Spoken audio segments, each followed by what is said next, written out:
중학교 1학년 능률김 6과 본문입니다. 자, 오늘은 본문에 들어가기 앞서서 동사에 관련된 문법을 조금만 설명하고 가겠습니다. 세상에 있는 수많은 사람들을 두 부류로 분류를 하시오라고 한다면 여러분들은 어떻게 분류하겠습니까? 어떤 사람은 남자와 여자로 성별이라고 하는 기준으로 분류를 하는 사람이 있을 것이고, 또 어떤 사람은 나이를 가지고 미성년자와 성년이 된 사람을 구분하는 사람도 있을 것입니다.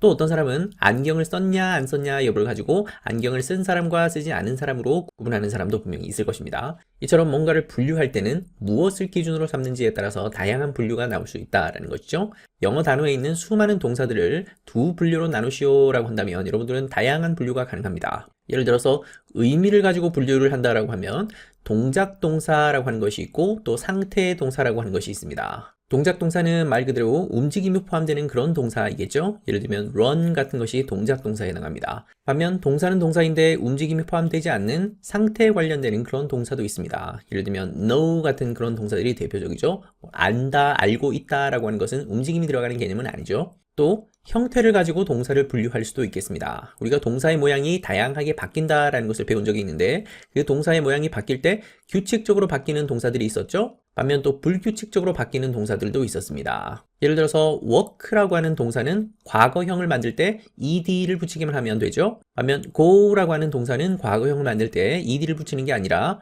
went라고 하는 완전히 새로운 모양이 됩니다. 이런 동사들은 불규칙 변화하는 동사들이죠.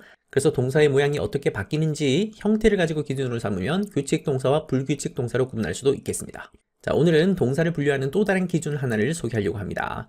여러분이 이전에 문장 성분이라고 하는 것을 배운 적이 있었죠? 그 문장 성분 중에서 목적어라는 것이 있었습니다. 그런데 어떤 동사들은 목적어를 필요로 하는 동사들이 있고, 또 어떤 동사들은 목적어를 필요로 하지 않는 동사들이 있습니다. 그것을 기준으로 삼았을 때 목적어를 필요로 하지 않는 동사를 자동사라고 하고, 목적어를 필요로 하는 동사를 타동사라고 합니다. 자동사를 영어로는 intransitive verb라고 부릅니다. 반면 타동사는 여기에서 in을 떼버리고 transitive verb라고 부릅니다. 영어 단어에서 이렇게 trans 같은 말들이 들어가면 뭔가 이동하고 옮겨가고 건너가고 넘어가고 하는 그런 의미가 trans에 포함되어 있죠. 그러면 intransitive verb라고 하는 말은 넘어가지 않는 동사, transitive는 넘어가는 동사를 뜻하죠. 주어가 어떤 동작을 했습니다. 그런데 그 동작이 다른 대상에게로 넘어가지 않는 그런 동사가 intransitive verb이고, 반면 주어가 어떤 동작을 했는데 그 동작의 영향이 목적어에게까지 미쳐야 되는, 그래서 목적어까지 넘어가야 되는 그런 동사들이 있더라.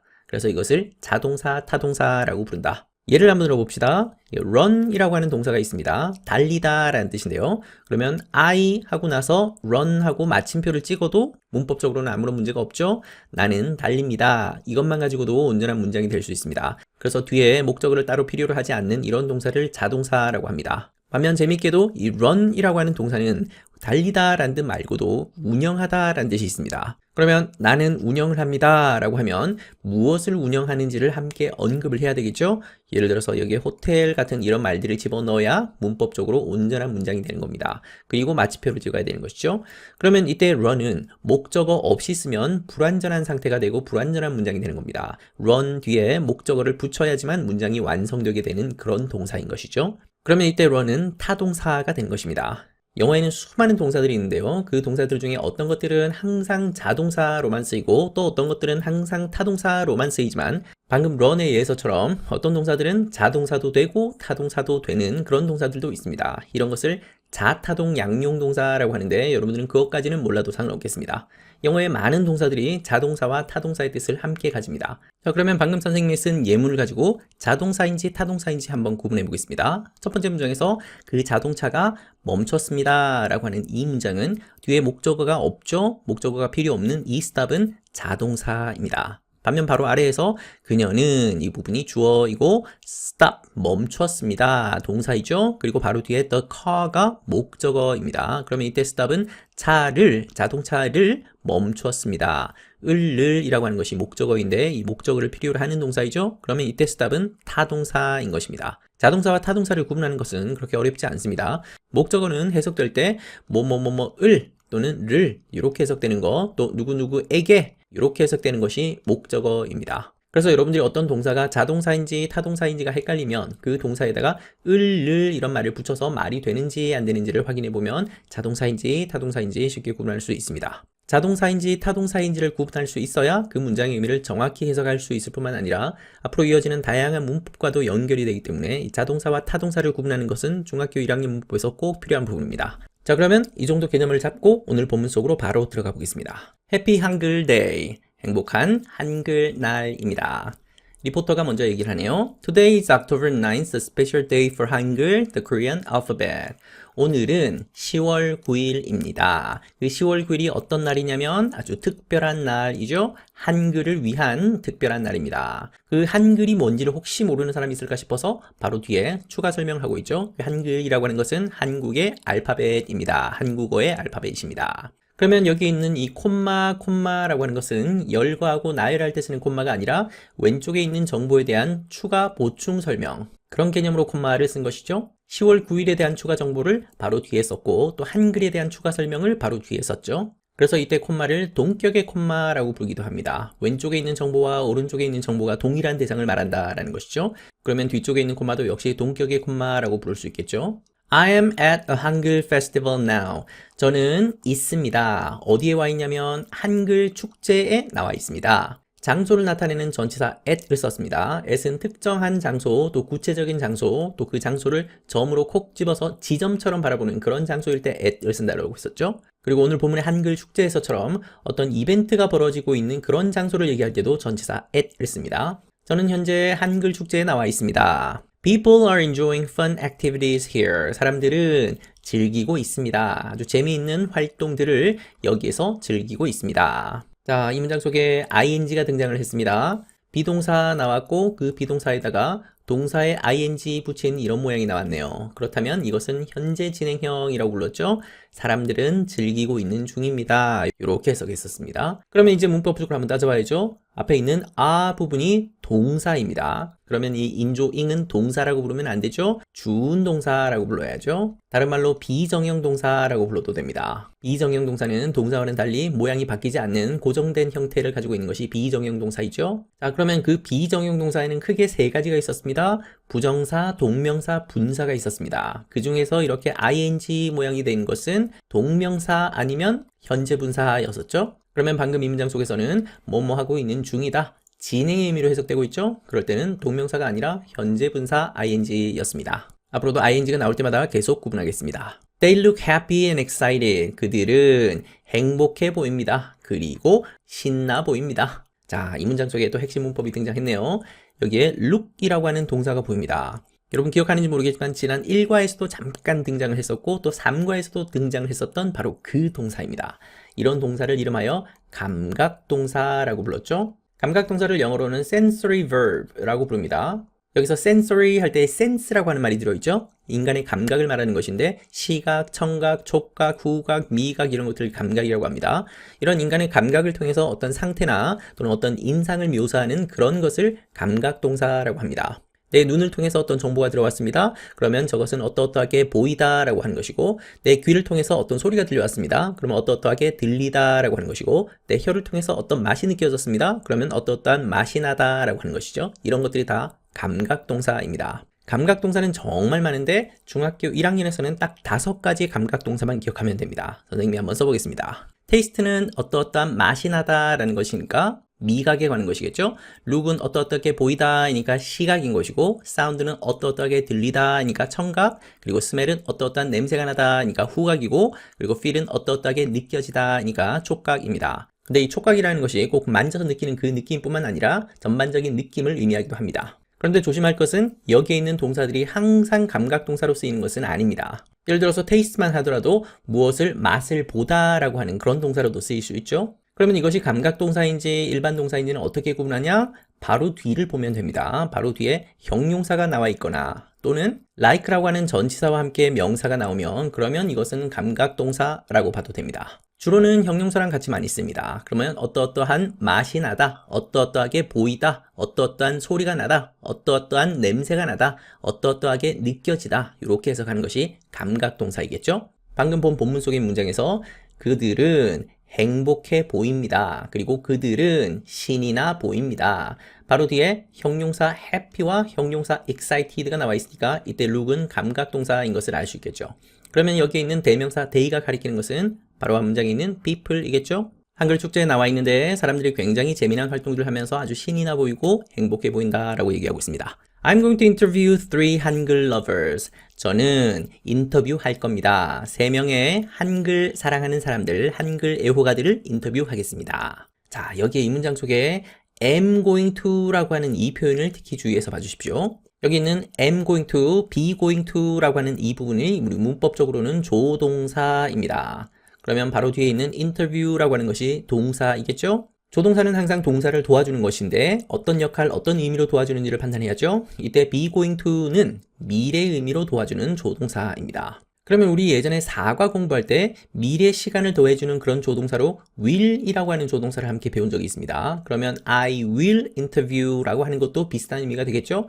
I am going to라고 하는 것과 I will이라고 하는 것은 둘 다 미래의 의미를 나타내는 거긴 한데 이렇게 두 가지 표현이 있다는 얘기는 두 가지 의미가 약간 미묘하게 다르다라는 것이겠죠? 미래 시간을 나타낼 때 특히 will이라는 조동사를 쓰는 경우는 즉석에서 결정한 미래입니다. 반면 be going to를 쓰게 되면 이미 예정되어 있는 그런 미래일 때 쓰는 겁니다. 자, 예정되어 있다는 말이 무슨 말이냐면 내가 한글을 사랑하는 사람들을 인터뷰하려고 이미 마음 먹고 있었겠죠? 오늘 인터뷰를 해야 되겠다라고 생각을 하고 있었고 그 인터뷰를 하려고 가고 있는 중인 그런 상태인 것이죠. 반면 will을 쓰게 되면 오늘 인터뷰할 마음이 전혀 없었는데 갑작스럽게 결정을 해서 그러면 한번 인터뷰를 해봐야 되겠다 라고 하면 그때는 will을 쓰는 것입니다. 그래서 우리말로는 둘 다 뭐뭐 할 것이다 라고 하는 뜻으로 같지만 be going to를 쓰는 것과 will을 쓰는 것은 약간 다른 의미다. 그리고 역시 이 be going to도 조동사이기 때문에 조동사 다음에는 동사 원형이 나옵니다. 그래서 interview에다 s를 붙이거나 ed를 붙이거나 하면 안 된다는 얘기죠. 자, 리포터가 말합니다. Here is my first question. 여기 첫 번째 질문이 있습니다.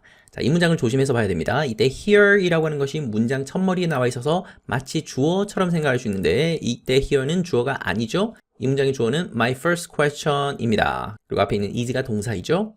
이렇게 주어와 동사의 위치가 바뀐 것을 문법용어로 도치라고 하죠. 도치가 되는 다양한 경우들을 중학교 3학년이 되면 배우게 될 겁니다. 자, 그러면 여기에서는 왜 도치가 됐냐? 여기에 here이라고 하는 것이 우리가 알고 있는 대로 부사이죠. 그런데 부사 중에서도 특히 here처럼 장소를 나타내는 부사이거나 또는 방향을 나타내는 그런 부사가 문두에 가면 그러면 그때 주어 동사의 위치가 바뀌는 도치가 일어납니다. 이거 말고도 다양한 경우들이 있는데 나올 때마다 새롭게 배우겠습니다. Why do you like 한글?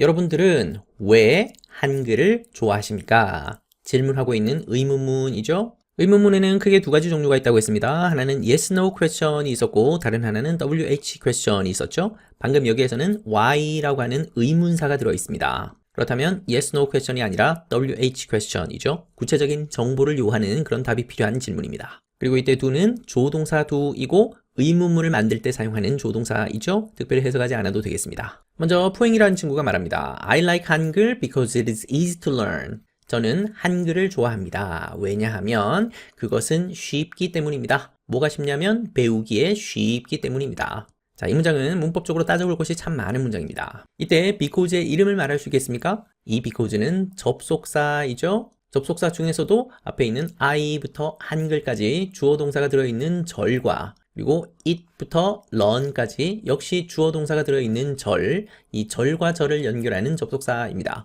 그러면 다시 한번 질문하죠. 이 접속사는 등위 접속사일까요? 종속 접속사일까요? 정답은 종속 접속사이죠. 지난 3과에서 우리가 종속 접속사에 대해서 공부한 적이 있는데 이 종속 접속사라는 것은 주절과 종속절을 연결하는 그런 접속사였었죠. 주절이 main clause이고 종속절은 dependent clause라고 해서 이 주절에 의존하는 주절에 덧붙여진 좀 부수적인 성격의 그런 절입니다. 나는 한글을 좋아하는데 그 한글을 좋아하는 이유가 뭐냐면 배우기가 쉬워서입니다. 그러면 이때 이 문장은 주절 I like 한글만 가지고도 한 개의 온전한 문장을 만들 수 있죠. 여기에 한글을 좋아하는 이유를 덧붙인 것이 뒤에 있는 종속절입니다. 그리고 이때 because는 뭐뭐뭐 때문에 라고 이유를 나타내는 그런 의미로 해석을 하면 되겠죠. 참고로 이 종속 접속사 뒤에 있는 이 종속절도 이 절 자체가 명사 역할을 하는 절이 있고 또 부사 역할을 하는 절이 있습니다. 명사 역할을 하는 절인 경우에는 다음 단원인 7과에서 자세히 공부하도록 할 겁니다. 지금 여러분이 보고 있는 이 종속절은 그 중에서도 부사절에 해당합니다. 종속절이 좀 상위 개념이고 그 종속절 중에서도 이 뒷부분에 있는 이 절이 부사절이라는 얘기인데 여러분이 부사가 뭔지를 알면 부사절을 이해하는 것도 그렇게 어렵지는 않습니다. 부사라고 하는 것이 가지고 있는 일반적인 특징은 보통 자리 이동이 가능하죠. 다른 품사에 비해서 이동이 상대적으로 좀 자유로운 특성이 있습니다. 그리고 또 생략을 해도 문법적으로 크게 문제는 없죠. 이런 것이 부사의 일반적인 특징인데, 그렇다면 여기에 있는 이 절도 부사절이라고 했으니까 역시 이동도 가능하고 생략도 가능한 그런 특징을 가지고 있는 절입니다. 한번 확인해 봅시다. because부터 learn까지 이 부분을 통째로 떼어서 자리를 이 주절 앞으로 옮기는 것이 가능하죠. Because it is easy to learn, I like 한글 이렇게 표현해도 되고, 또 because부터 끝까지를 완전히 통째로 지워버려도 문법적으로 아무런 문제가 없죠. I like 한글만 가지고도 문법적으로 온전하다는 말입니다. 그래서 이 because 이하에 있는 이 부분이 종속절이면서 동시에 부사절입니다. 그래서 이 종속 접속사를 다른 말로 부사절 접속사라고 불러도 됩니다. 주절에다가 부사절을 붙여주는 역할을 하는 그런 접속사다라는 뜻이죠. 여러분 지난 3과에서 배웠던 종속 접속사가 when이었습니다. 뭐뭐뭐 할 때라는 뜻을 가지고 있는데, 이때 when 뒤에 있는 이 절도 역시 부사절입니다. 그러니까 이때 when도 역시 부사절 접속사이겠죠. 나중에 여러분들이 자세히 공부하겠지만 부사절 접속사의 종류가 정말 많습니다. 그 많은 종류 중에 오늘 또 하나를 배우게 된 겁니다. 자, 그러면 이제 뒤에 있는 절을 좀 더 자세히 한번 들여다보죠. 그것은 쉽습니다 라고 할 때 이때 그것이 가리키는 것은 바로 앞에 있는 한글이겠죠. 한글을 가리키는 인칭 대명사 it이었습니다. 바로 뒤에 to learn 이라고 하는 것을 보는 순간 여러분들은 부정사라고 하는 문법이 떠오르면 참 좋겠네요. 이 to 부정사라고 하는 것은 항상 문장 속에서 동사의 속성과 함께 다른 품사의 속성을 함께 가지는데, 그것이 명사일 때도 있고 형용사일 때도 있고 또 부사일 때도 있다고 했습니다. 자, 그러면 이 문장 속에 있는 이 to 부정사는 명사일까요? 형용사일까요? 부사일까요? 바로 앞에 보니까 it is easy라고 하는 것은 한글은 쉽다라고 해서 주어, 동사와 보어까지 필요한 부분이 다 들어있는 온전한 절입니다. 여기에 덧붙여진 덩어리니까 역시 부사처럼 쓰인 부정사이겠죠. 그리고 이 to 부정사가 하는 구체적인 역할은 바로 앞에 있는 easy라고 하는 형용사를 꾸며주는 역할을 합니다. 그래서 쉽기는 쉬운데 뭐가 쉽냐면 배우기에 쉽습니다. 형용사를 꾸며주는 것이 또 부사의 속성이기도 하죠. 그래서 여기에 있는 이 to 부정사를 보는 순간 이것은 to 부정사이면서 부사처럼 쓰인 겁니다. 즉 to 부정사의 부사적 용법입니다 라고 말할 수 있으면 여러분들은 부정사 공부를 참 열심히 한 겁니다. 한글은 배우기 쉽기 때문에 나는 한글을 좋아합니다. I learned the 24 letters of 한글 and I am able to read any Korean word now. 저는 배웠습니다. 24개의 글자를 배웠습니다. 한글의 24개의 글자를 배웠습니다. 한글의 24개의 글자를 배웠다라는 얘기는 자음과 모음을 배웠다는 얘기죠. 자음 14개 그리고 모음 10개를 배웠다라는 말이겠죠. 그리고 나는 읽을 수 있습니다. 어떤 한글 단어도 이제는 읽을 수가 있습니다. 자, 여기에 I am able to read라고 하는 부분이 좀 재밌는 부분입니다. 자, 이것을 가지고 두 가지 방식으로 설명할 수 있겠습니다.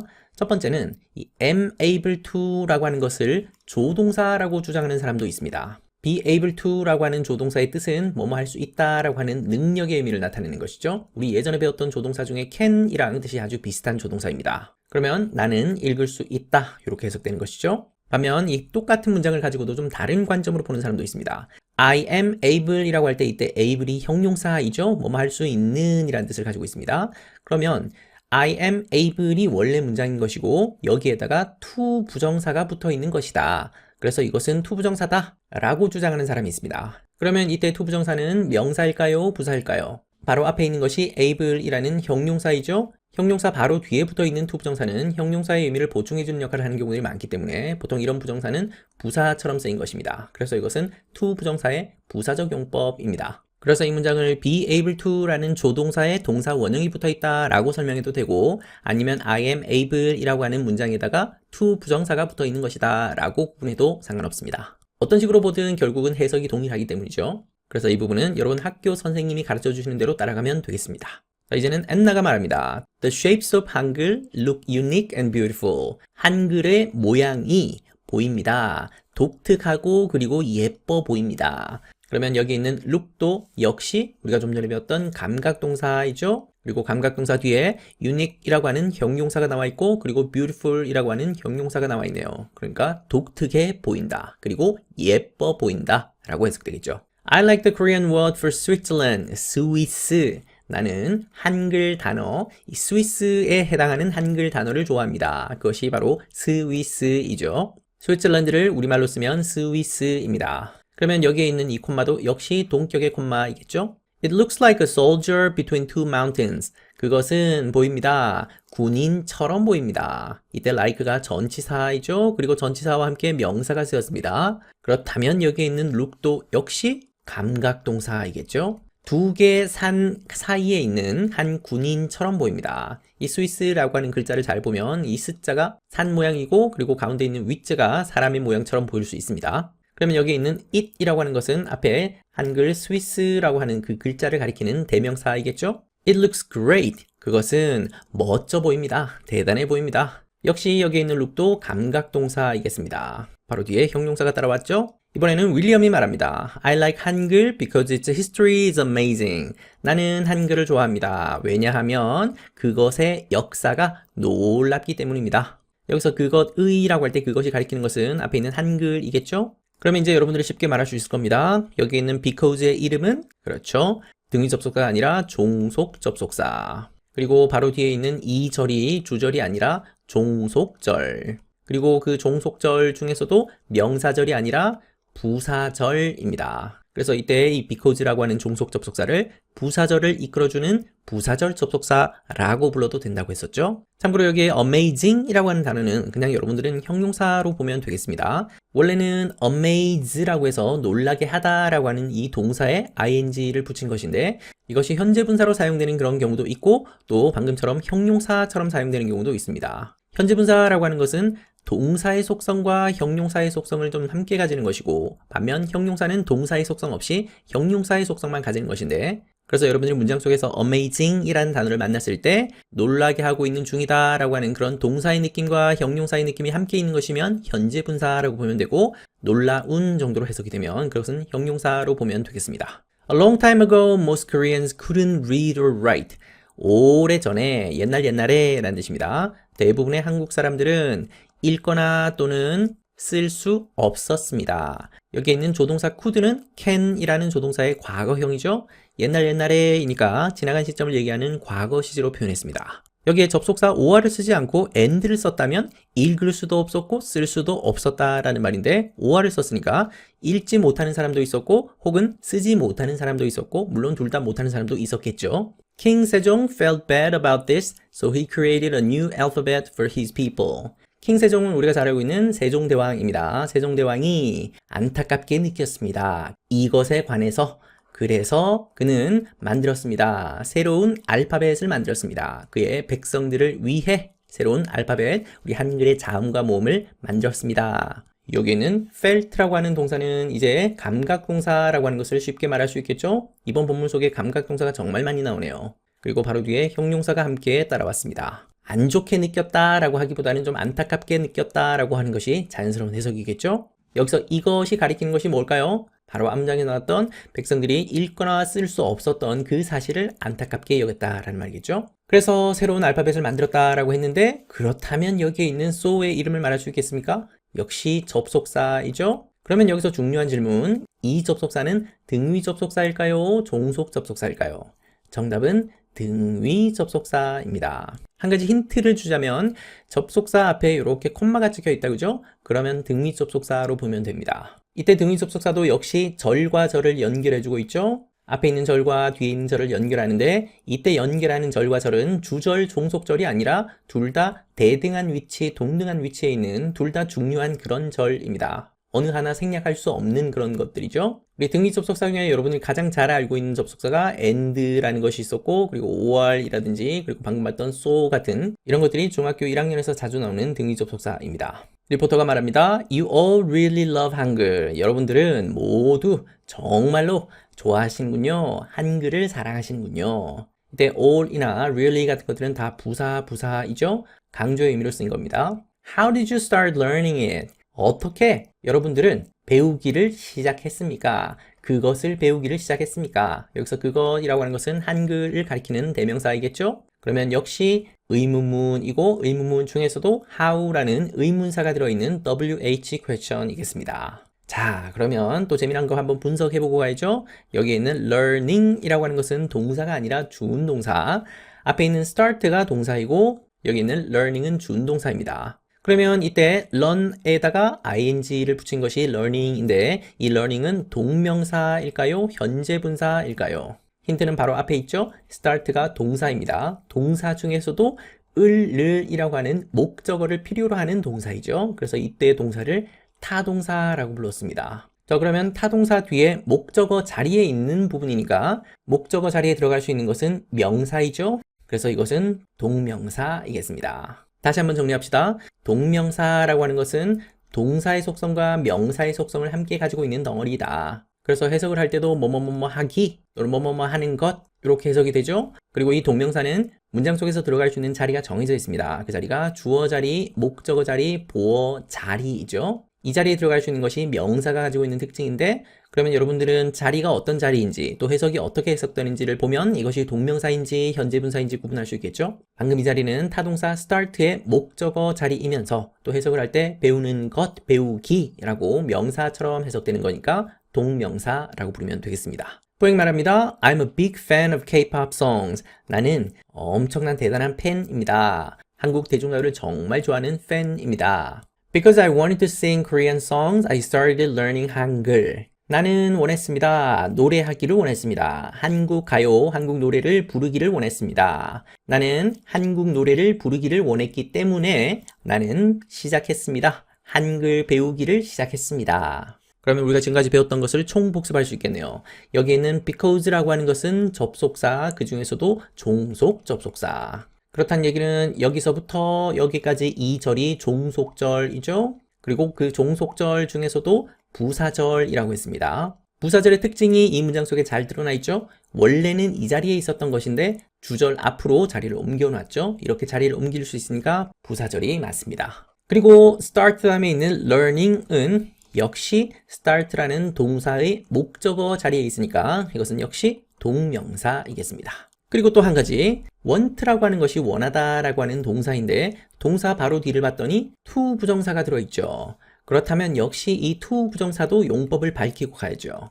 want가 무엇을 원하다라고 해서 목적어를 필요로 하는 타동사이죠. 타동사 뒤에는 목적어 자리입니다. 목적어 자리에 들어갈 수 있는 것은 명사이죠. 그래서 이것은 to 부정사의 명사적 용법입니다. 우리가 오늘 본문을 시작하기에 앞서서 자동사와 타동사를 구분을 해봤는데 여러분들이 타동사를 알면 그리고 그 타동사 뒤에 나오는 것이 목적어이다 라는 것을 이제는 구분할 수 있겠죠. 그것이 구분이 되면 이제는 to 부정사의 명사적 용법이라는 것도 이해할 수 있게 되고 또 동명사라는 것도 함께 이해할 수 있게 되는 겁니다. 그래서 문법은 이렇게 서로 얽히고 설키면서 연결되는 겁니다. Now I can sing many K-pop songs. 자, 이제 나는 부를 수 있습니다. 많은 한국 가요, 한국 노래를 부를 수 있습니다. 역시 이때 can은 능력을 나타내는 조동사이죠. 이번에는 Anna가 말합니다. I was interested in using 한글 in my design. 나는 관심이 있었습니다. 어디에 관심이 있었냐면 사용하는 것에 관심이 있었습니다. 한글을 사용하는 것에 관심이 있었네요. 그 한글을 어디에다 사용하냐면 나의 디자인에 한글을 사용하는 것에 관심이 있었답니다. 여기에 be interested in 이라고 하는 표현이 어디에 관심이 있다라고 하는 수거 표현입니다. 근데 그 수거 표현을 모르더라도 해석하는데 크게 무리는 없죠. interested가 어디에 관심이 있는 이니까 그 뒤에는 뭐에 어디에 관심이 있는지 함께 따라오겠죠. 그때 쓰는 전치사가 in입니다. 여기에 있는 using을 보는 순간 이것이 동명사일까요? 현재 분사일까요?를 따져봐야죠. 그러자면 바로 앞을 보는 것이 좋습니다. 바로 앞에 있는 이 in이라고 하는 것이 전치사이죠. 근데 여러분이 배웠던 것처럼 전치사라고 하는 것은 항상 명사 같은 거 앞에 놓인 것이 전치사였죠. 다른 말로 전치사 뒤에는 항상 명사 같은 것들이 오기 마련이죠. 그렇다면 이때 using은 현재 분사가 아니라 동명사이겠습니다. 그리고 오늘 우리가 타동사에 대해서 공부를 하면서 타동사 바로 뒤가 목적어 자리라고 했는데 동사만이 목적어를 가지는 것은 아니고 전치사도 전치사 바로 뒤에 오는 것을 목적어라고 부릅니다. 그래서 이것을 구분하기 위해서 전치사의 목적어라고 부릅니다. 그러면 동사 뒤에 있는 목적어는 동사의 목적어라고 부르겠죠? 근데 보통 이럴 때 동사의 이런 말은 생략하고 그냥 목적어라고 쉽게 얘기하는 것이고 근데 전치사의 목적어일 때는 이렇게 전치사의 목적어다라고 구분해서 말하는 편입니다. 다시 한번 정리하면 전치사 뒤에는 명사 같은 것들이 오는데 그 자리를 전치사의 목적어 자리라고 한다. 그래서 이때 use는 해석으로 보나 위치로 보나 동명사가 확실하네요. So I studied the shapes of Hangul. 그래서 나는 공부했습니다. 한글의 모양들을 공부했습니다. 한글 모양이 좀 독특하죠? 지금 이 자리에 들어있는 이 so라고 하는 것이 이 페이지의 첫 문장에 있는 이 so하고 같은 겁니다. 원래는 여기에 있는 이 문장이 이 자리에 있었던 것인데 문장이 너무 길죠? 그리고 so라고 하는 등위 접속사로 연결이 됩니다. 이럴 때는 보통 여기를 끊어서 별도의 문장으로 독립시킬 수가 있습니다. 등위 접속사가 사용된 문장에서는 등위 접속사를 포함해서 별도의 문장으로 분리를 시키는 것이 허용됩니다. 단 종속 접속사일 때는 그렇게 끊어서 별도의 문장으로 만드는 것은 안 됩니다. 근데 이렇게 해서 끊어서 분리를 시키고 나면 이때 so는 접속사라고 부르지 않고 접속 부사라고 부릅니다. I can make unique patterns for clothes with 한글. 나는 만들 수 있습니다. 독특한 패턴을 만들 수 있습니다. 근데 그 패턴이 무엇을 위한 패턴이냐면 바로 옷을 위한 패턴이죠. 근데 그 옷을 위한 패턴을 어떻게 만드냐면 한글을 가지고서 만듭니다. 이때 for나 with는 전부 다 전치사이죠. 전치사 뒤에는 항상 이렇게 명사나 명사 덩어리가 나옵니다. 그래서 이 자리를 전치사의 목적어라고 불렀죠. 윌리엄이 말합니다. I wanted to teach the science of Hangul to my students. 나는 원했습니다. 가르치기를 원했습니다. 한글의 과학을 가르치기를 원했습니다. 우리 학생들에게 가르치기를 원했습니다. 그럼 이제 여러분들이 한 방에 말할 수 있을 겁니다. want라는 타동사 뒤에 있는 이때 to 부정사는 명사적 용법으로 쓰인 거겠죠? want는 타동사, 그 타동사 뒤에 목적어 자리에 있는 부정사는 명사적 용법. 그러면 다시 한번 질문하죠. 이때 to teach를 teaching이라고 하는 동명사로 바꿀 수 있을까요? 이것은 안 되죠. 바로 앞에 있는 want라고 하는 동사는 목적어로 to 부정사만을 목적으로 취하는 그런 동사입니다. 이것이 문법으로 다 정해져 있죠. 그래서 동명사 teaching은 들어갈 수 없고 to teach라는 to 부정사의 명사적 용법만 쓸 수 있습니다. Some letters look like the shape of the mouth and tongue for their sounds. 어떤 글자들은 보입니다. 마치 입과 그리고 혀의 모양처럼 보입니다. 그들의 소리에 대해서 여기서 그들이라고 하는 것은 어떤 글자들 이것을 가리키는 대명사이겠죠? 그리고 역시 여기에 있는 look은 감각동사입니다. 감각동사인지 확인하는 아주 쉬운 방법, 바로 뒤에 like라고 하는 전치사 그리고 뒤에 명사와 함께 쓰여 있죠? 그러면 모양처럼 보이다 라는 뜻이 되겠죠? 여러분 잘 알고 있는 것처럼 기역이나 니은이나 미음 같은 이런 것들이 실제로 우리 혀의 모양이나 또 입의 모양을 본떠서 만든 모양이라고 하죠. King 세종 made it that way. 세종대왕이 만들었습니다. 그것을 그런 식으로 만들었습니다. 그렇게 만들었습니다. 여기서 그런 식이라고 하는 것은 입이나 혀의 모양을 본떠서 그 모양을 만들었다라는 말이겠죠. It's very scientific. 그것은 아주 과학적입니다.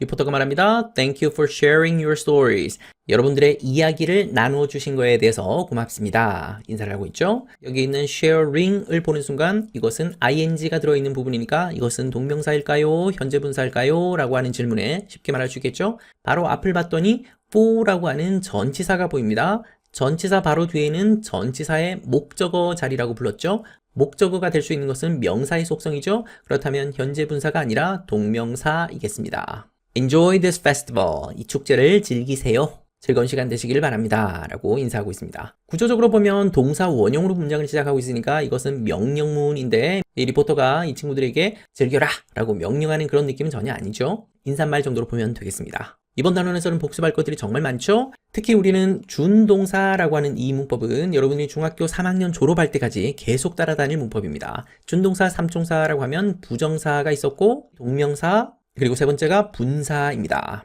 그리고 부정사 중에서도 to가 붙어 있는 이 to 부정사가 중학교 문법의 핵심이죠. 그리고 이 to 부정사는 명사처럼 쓰이는 경우, 형용사처럼 쓰이는 경우, 그리고 부사처럼 쓰이는 경우가 있는데 오늘 본문 속에서 명사처럼 쓰이는 경우도 나왔고 또 부사처럼 쓰이는 경우도 나왔다, 그죠? 그리고 동명사도 나왔고 분사도 나왔습니다. 다시 한번 찾아보면서 그것이 부정사인지 동명사인지 분사인지 그리고 세부 분류를 구분할 수 있으면 참 좋겠습니다. 자, 그리고 오늘 본문을 시작하기에 앞서서 동사도 두 가지 분류로 나눌 수 있다. 목적어를 필요로 하는지 하지 않는지에 따라서 자동사라고 하는 것과 타동사라는 것으로 분류할 수 있다라고 있습니다.